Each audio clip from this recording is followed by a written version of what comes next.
संयमनोपवासादि यद्यत्तपः समाचरेत् प्रसादाय हरेस्तत्तु भक्त्यर्थमेव केवलम्। સંયમ, ઉપવાસ ઇત્યાદિ જે તપનું આચરણ કરવું તે તો કેવળ ભગવાનને રાજી કરવા તથા ભક્તિ માટે જ કરવું. एकादश्या व्रतं नित्यं कर्तव्यं परमादरात् तद्दिनेनैव भोक्तव्यं निषिद्धं वस्तु कर्हिचित्। એકાદશીનું વ્રત સદાય પરમ આદર થકી કરવું. તે દિવસે નિષિદ્ધ વસ્તુ ક્યારેય ન જમવી. उपवासे दिवा निद्रां प्रयत्नतः परित्यजेत् दिवसनिद्रया नश्येदुपवासात्मकं तपः। ઉપવાસને વિશે દિવસની નિદ્રાનો પ્રયત્નપૂર્વક ત્યાગ કરવો. દિવસે લીધેલી નિદ્રાથી ઉપવાસ રૂપી તપ નાશ પામે છે.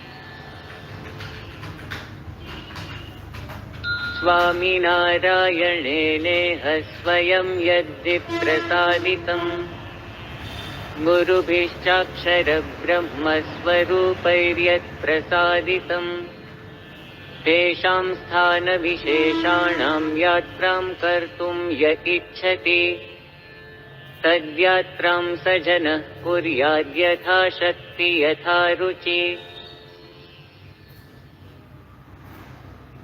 ભગવાન સ્વામિનારાયણે પોતે જે સ્થાનોને પ્રસાદીભૂત કર્યા છે, અક્ષર બ્રહ્મ સ્વરૂપ ગુરુઓએ જે સ્થાનોને પ્રસાદીભૂત કર્યા છે, તે સ્થાનોની યાત્રા કરવાની ઈચ્છા હોય તેણે પોતાની શક્તિ અને રુચિ પ્રમાણે કરવી.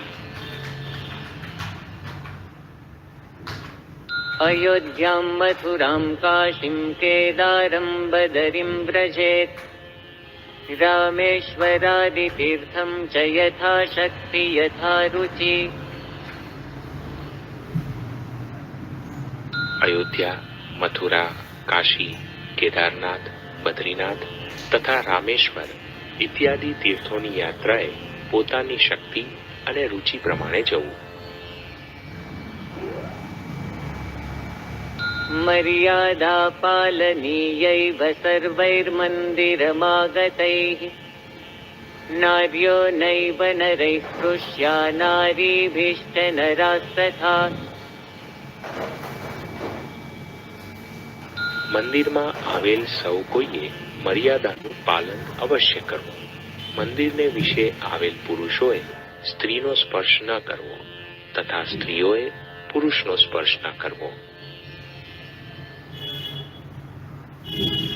नियममनुसृत्यैव सत्सङ्गस्य तु मन्दिरे वस्त्राणि परिधेयानि स्त्रीभिः पुंभिश्च सर्वदा। સ્ત્રીઓ તથા પુરુષોએ હંમેશા સત્સંગના નિયમ અનુસાર મંદિરને વિશે વસ્ત્રો પહેરવા. गच्छेद्यदा दर्शनार्थं भक्तजनो हरेर्गुरोः विक्तेन पाणिना नैव गच्छेत्तदा कदाचन। ભક્તજને ભગવાન કે ગુરુના દર્શને ક્યારે ખાલી હાથે ન જવું. आदित्यचन्द्रयोर्ग्राहकाले सत्सङ्गिभिः समैः परित्यज्य क्रियाः सर्वाः कर्तव्यं भजनं हरेः निद्रां च भोजनं त्यक्त्वा तदैकत्रोपविश्य च कर्तव्यं ग्राहमुप्यन्तं भगवत्कीर्तनादिकम्। સર્વે સત્સંગીઓએ સૂર્ય કે ચંદ્રના ગ્રહણ કાળે સર્વ ક્રિયાઓનો ત્યાગ કરી ભગવાનનું ભજન કરવું. તે સમયે નિદ્રા તથા ભોજનનો ત્યાગ કરીને એક સ્થળે બેસીને ગ્રહણ પૂર્ણ થાય ત્યાં સુધી ભગવત કીર્તનાદિ કરવું. ગ્રાહમુક્તૌ સવસ્ત્રમ હિ કાર્યમ સ્નાનમ સમૈર્જનૈઃ ત્યાગીભિશ્ચ હરિ પૂજ્યો દેયમ દાનમ ગૃહસ્થિતૈઃ. ગ્રહણની મુક્તિ થઈ સર્વે જનોએ સવસ્ત્ર સ્નાન કરવું, ત્યાગીઓએ ભગવાનની પૂજા કરવી અને ગૃહસ્થોએ દાન કરવું.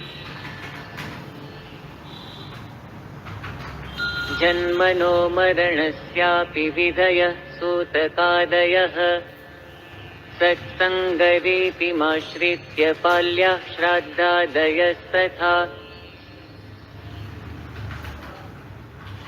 જન્મ મરણની સૂતક તથા શ્રાદ્ધ વગેરે વિધિઓ સત્સંગની રીતને અનુસરી પાડવી. પ્રાયશ્ચિત્તમનુષ્ઠેયં જાતે ત્વયોગ્ય વર્તને પરમાત્મપ્રસાદાર્થં શુદ્ધેન ભાવતઃ સદા. કોઈ અયોગ્ય આચરણ થઈ જાય ત્યારે ભગવાનને રાજી કરવા શુદ્ધ ભાવે પ્રાયશ્ચિત કરવું. આપત્કાલે તુ સત્યેવ હ્યાપદો ધર્મમાચરેત અલ્પાપત્તિમ મહાપત્તિમ મત્વા ધર્મમ ન સંત્યજેત.